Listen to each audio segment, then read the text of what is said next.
Everyone, welcome back to this month's industry update. So, I'm here with Athena, and today we're going to talk about something that we get asked about all the time, and that is book contests.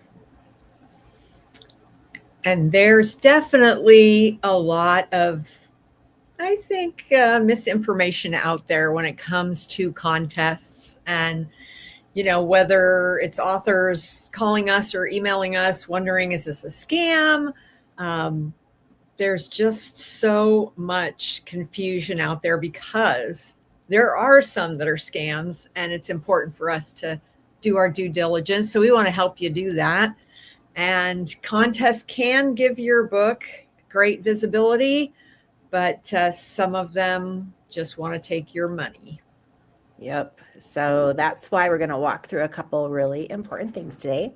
The first one is to discover what contests or which contests are legit, especially for Christian authors. And then a few that we think you should be a little bit wary of. And then a checklist that you can use anytime a new opportunity comes your way. And once we get through with today, I'm going to put a bunch of information in our Facebook group for Book Marketing Pro Academy so that you can have this information just readily available for you. So let's start with the good ones. All right, top Christian contests that you should know about. The first one is the big one, the Christie Awards, especially if you're a fiction author, because that's their niche. It is the gold standard for Christian fiction, and it's run by ECPA, which is the Evangelical Christian Publishers Association. It recognizes excellence in categories like historical, contemporary, suspense, and more. Right. And typically open submissions come around April or May, and then they announce the winners in November. So typically your publisher will submit the book, or if you're independently published, which I think this is something new that they just started doing, you can submit directly, but there are very clear guidelines to follow on their site, and you can go to ChristieAwards.com. All right.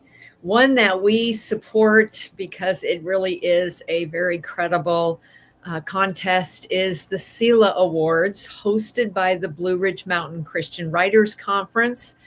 They cover a wide range of genres: fiction, nonfiction, devotionals, memoirs, poetry, even podcasts and audiobooks. Those have been some new categories that they've added recently. So there's a very broad range of categories in the CELA Awards. Yeah, and even within those categories, so within fiction, there's probably like 8 different categories. So there's a lot of opportunity to submit to a very specific genre. Blue Ridge, or the CELA Awards, also offers awards for unpublished authors. So they have an unpublished division, which is great if you're not quite to the finish line yet. Submissions for that, the unpublished division, usually open around December and are due mid-February. And then the winners are announced at Blue Ridge. But the CELA Awards, they are due by the end of December. So, for example, you have to be published this year in 2025 in order to be a 2026 CELA Award winner. And you can find out more about that at the BlueRidgeConference.com. And we always attend the CELA Awards, and our authors just do amazing. Yes, they do. All right, the next one is the ACFW, American Christian Fiction Writers, that's ACFW, Genesis Contest, which is for unpublished Christian fiction writers.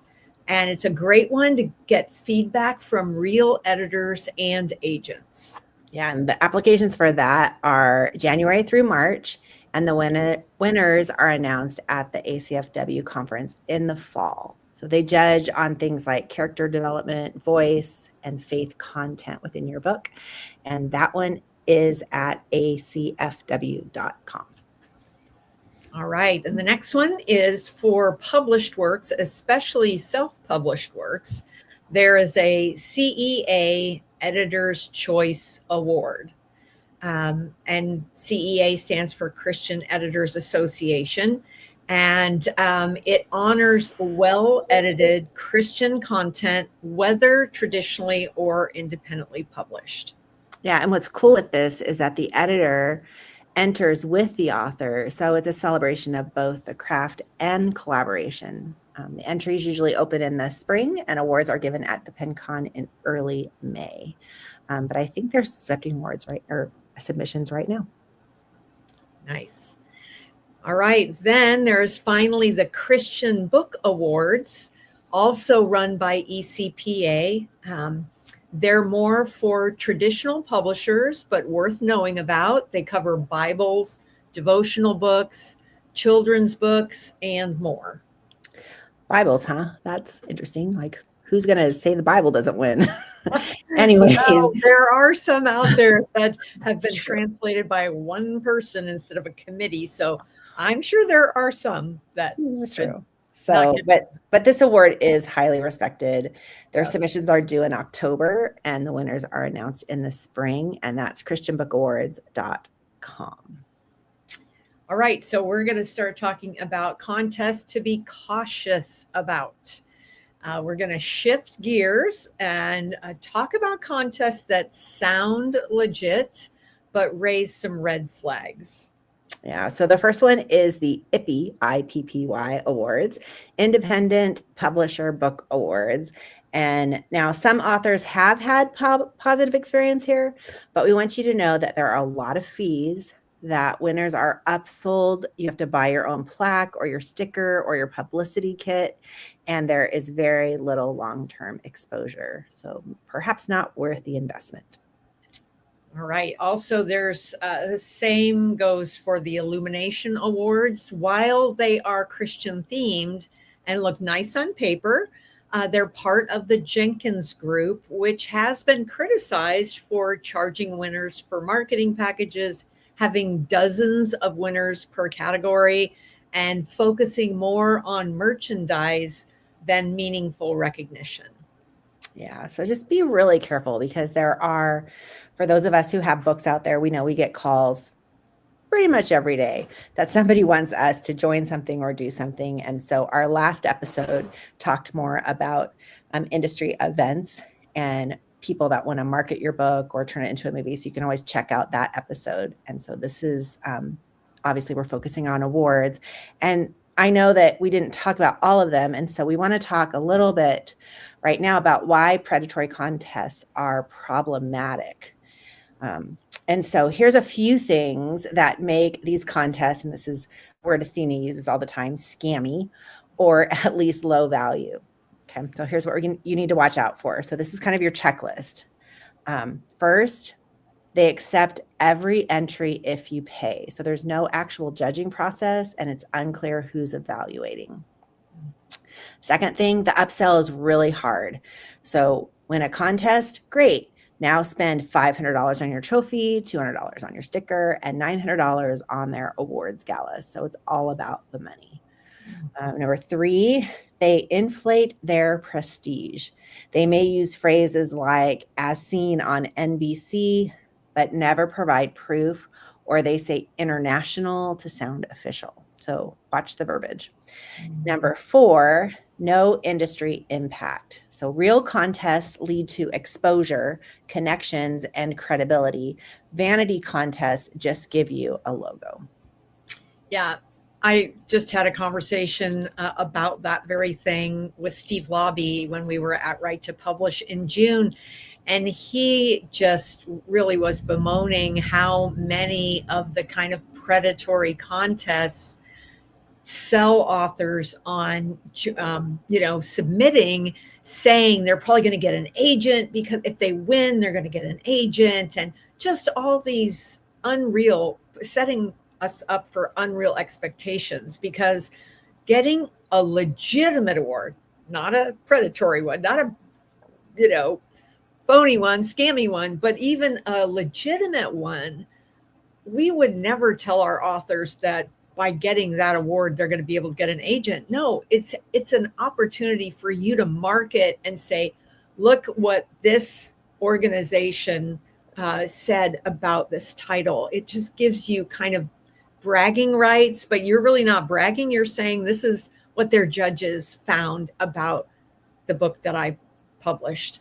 So just the importance of looking at contests for what they're really good for, and just being careful with the ones who really aren't about doing what's right for the authors. They're just wanting to kind of take advantage.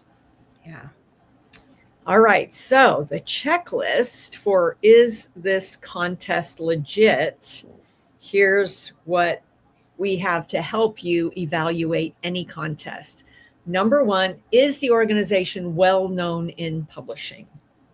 Number two, are entry fees reasonable and clearly stated? Number three, do you know who the judges are? Number four, do winners get actual exposure, press, interest from, other opportunities that are legitimate? Is the contest selective with limited winners per category? That's an important one. Are past winners people you can research? Like if you go to the Seal Awards, their Facebook page, you can see for the last however many years, every single category and who the winners were. So that's the kind of due diligence we should all be doing to make sure we're not kind of getting sucked into something that is really not what we need to be associated with. Or here's the other thing. Do they promise big things and then sell you swag? Do they flood you with emails post entry? So after you've entered, it's like they're trying to sell you stuff right and left. And are the winners never actually showcased anywhere reputable? See, those are just important things to not only ask questions, but then just discern. How is this really set up? Yeah. And the other type of award that you need to be careful of are ones where you try and get like your friends and family to vote for you, because that's just a popularity contest.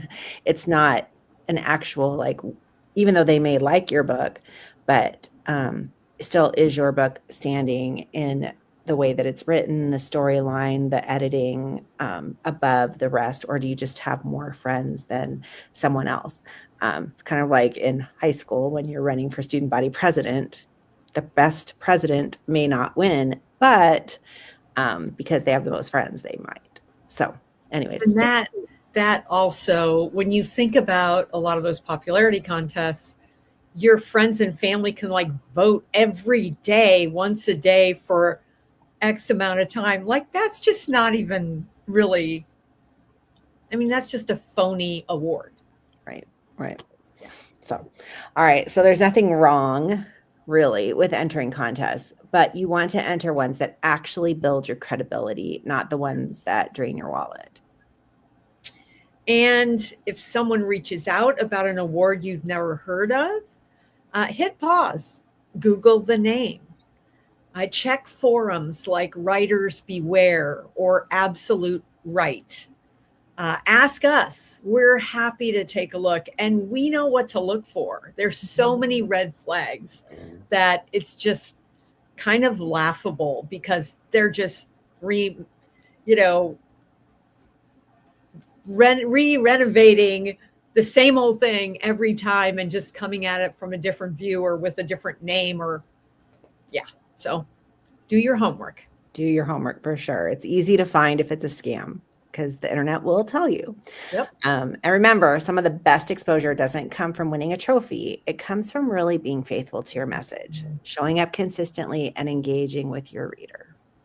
Amen. So that is our industry update for today. It was nice to be part of this today. Thanks for hanging out with us. If you've got questions about a contest, drop them in the comments or in the Facebook group, or message us directly. Yeah, we're here to help you move forward, but wisely and with integrity. So thanks again, and we will see you next time on the Industry Update. Hey, Gail, nice to see you. Bye for now. Bye.